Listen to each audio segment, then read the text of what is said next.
Jumping. എന്താണ് PT വാൾ jumping? അതായത് നമ്മുടെ ആർമിയിലായാലും പോലീസിലായാലും ട്രെയിനിങ്ങിന് പോയി കഴിഞ്ഞാൽ കുറേ കാര്യങ്ങൾ നമ്മളെ പഠിപ്പിക്കും. അതിൽ പറയുന്ന പേരാണ് ഒബ്സ്റ്റക്കിൾ ക്രോസ് കൺട്രി റേസ് എന്ന് പറയും. സാധാരണ കമാൻഡോസ് ചെയ്യുന്ന 19 ഒബ്സ്റ്റക്കിൾ അവർ ക്രോസ് ചെയ്തിട്ടാണ് അവർ ഓടി വരിക. 10-20 കിലോമീറ്റർ വിത്ത് റൈഫിളിൽ ഓടിക്കഴിഞ്ഞിട്ട് ഈ ഒബ്സ്റ്റക്കിൾ ഫിറ്റ് ചെയ്ത് പല വിധത്തിലുള്ള ഒബ്സ്റ്റക്കിൾ ഉണ്ടാവും. റോപ്പ് ക്ലൈംബിംഗ് ഉണ്ടാവും, ഇത് PT വാളാണ്, PT വാൾ ജമ്പിംഗ് ഉണ്ടാവും, പുള്ളപ്പ് ഉണ്ടാവും, അങ്ങനെ ഒരുപാട് ഒബ്സ്റ്റക്കിൾസ് വെച്ചിട്ടുണ്ടാവും. അത് ലെപ്പേർഡ് ക്രൗൺ ഉണ്ടാവും, മുള്ളുകമ്പി ആയിരിക്കും. ഈ മുള്ളുകമ്പിയുടെ അടിയിൽ കൂടെ ലെപ്പേർഡ് ക്രൗൺ ചെയ്ത് പോകണം.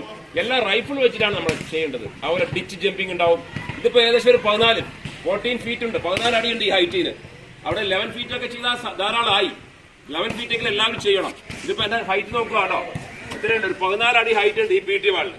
ഇതാണ് മോർണിംഗ് ഫൈറ്റേഴ്സ് ഇൻഡോറൻസ് അക്കാദമിയിലെ കുട്ടികളെ ചാടി കടന്നു പോകേണ്ടത് വിത്ത് റൈഫിളിൽ. അപ്പൊ ഇത് ചാടി കടക്കുമ്പോൾ നോക്കണം, അവിടെ എഴുന്നേറ്റ് നിൽക്കാൻ പാടില്ല. അവിടെ നമ്മൾ നേരത്തെ പഠിപ്പിച്ചിട്ടുണ്ട് പർപ്പസ് റോള് അല്ലേ? കാരണം അപ്പുറത്ത് ചിലപ്പോൾ എനിമി ഉണ്ടാവും. അപ്പൊ നമുക്ക് നിന്ന് കഴിഞ്ഞാൽ ഫയർ ചെയ്യാൻ എളുപ്പമായി എനിമിക്ക്. അപ്പൊ അവിടുന്ന് പർപ്പസ് റോൾ ചെയ്ത് അപ്പുറത്തേക്ക് പോകും. അപ്പൊ ഇത് ക്രോസ് ചെയ്യേണ്ടത് എല്ലാവരും പഠിച്ചിരിക്കേണ്ടതാണ്. പതിയെ പഠിക്കാം. അതിന് മെത്തേഡ് ഉണ്ട്, അത് പറഞ്ഞു തരാം. ഒറ്റയടിക്ക് നിങ്ങൾക്ക് ഇത് കാണുമ്പോൾ പേടിയാവും, ഇതെങ്ങനെ ചാടി കടക്കും എന്നൊരു പേടി ഉണ്ടാവും അല്ലേ? സ്വാഭാവികമാണത്. അപ്പൊ ഇതിന്റെ മെത്തേഡ് എന്ന് പറയുന്നത് നമ്മളിവിടുന്ന് അങ്ങോട്ട് ഓടിപ്പോയിട്ട് മാക്സിമം ഹൈറ്റിലേക്ക് കാല് ചവിട്ടുന്നു. ഈ ചവിട്ടിൽ നമ്മൾ നേരെ ജമ്പ് ചെയ്ത് പിടിക്കുക എന്നുള്ളതാണ്. ജമ്പ് ചെയ്ത് പിടിച്ചിട്ട് ആദ്യം വലത്തെ കൈമുട്ട് നമ്മൾ കയറ്റിയിടും, അതിനുശേഷം ഇടത്തെ കൈമുട്ട് കയറ്റിയിടും, അതിനുശേഷം നമ്മുടെ വയറ് മുകളിലോട്ട് വെച്ചിട്ട് പിന്നെ അപ്പുറത്തേക്ക് റോൾ ചെയ്ത് ചാടിപ്പോവാന്നുള്ളതാണ്. അല്ലാണ്ട് ഇവിടെ നോക്കുമ്പോൾ ചാടി കിടക്കാൻ പറ്റില്ല. എല്ലാ മൂവ്മെന്റും ടെക്നിക്കാണ്. എല്ലാ ഒബ്സ്റ്റക്കിൾ ക്രോസ് ചെയ്യേണ്ടതും ടെക്നിക്കാണ്. സാധാരണ നമ്മളിപ്പോ മോർണിംഗ് ഫൈറ്റേഴ്സ് ഇൻഡോറൻസ് അക്കാദമി ഒരു കമാൻഡോ മോൾ ട്രെയിനിങ് കൊടുക്കുന്നു എന്ന് പറയുമ്പോൾ ഇതിലിപ്പോ എല്ലാവർക്കും ചാടിക്കടക്കാൻ പറ്റിയില്ലെങ്കിലും നിങ്ങൾ ഇത് അറിഞ്ഞിരിക്കണം. പതിയെ നിങ്ങൾ ഓരോരുത്തരും ഫിറ്റ്നസ് ആകുന്ന മുറയ്ക്ക് ഓരോരുത്തരും കയറി വരണം. ഓക്കെ, ക്ലിയർ ആയോ? എല്ലാവർക്കും മനസ്സിലായോ?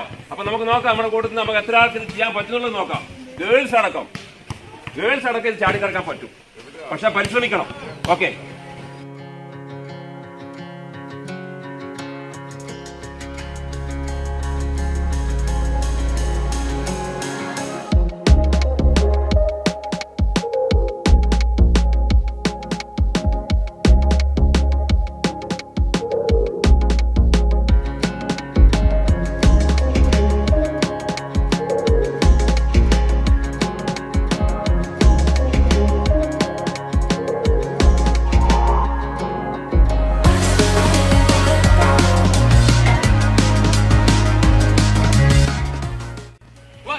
അപ്പൊ നിങ്ങൾക്ക് എല്ലാവർക്കും മനസ്സിലായി എങ്ങനെയാണ് ഈ PT വാൾ ജമ്പ് ചെയ്ത് കടന്നു പോകുന്നതെന്ന്.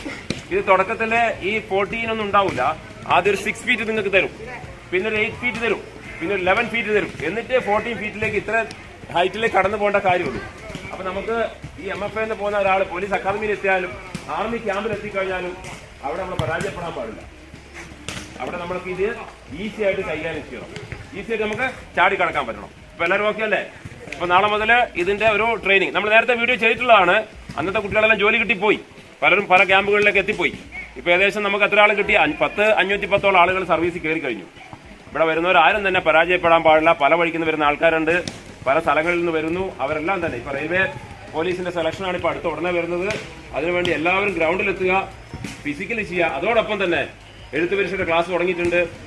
അപ്പം അതുപോലെ ആർമിയുടെ സെലക്ഷൻ ജൂലൈ 17-18 തീയതികളിൽ ആരംഭിക്കുകയാണ്. ഇതെല്ലാം തന്നെ മാക്സിമം മോർണിംഗ് ഫൈറ്റേഴ്സ് ഇൻഡോറൻസ് അക്കാദമിയിൽ എത്തുന്ന കുട്ടികളെല്ലാം തന്നെ പാസ്സായി പോകണം.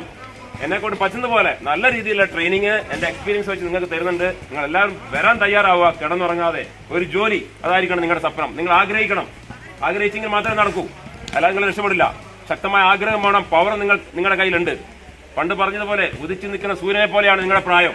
ഇപ്പൊ നിങ്ങൾക്ക് എന്തും ചെയ്യാൻ പറ്റും, മനസ്സ് വേണം. Okay, good bye. അടുത്ത വീഡിയോയിൽ വീണ്ടും കാണാം.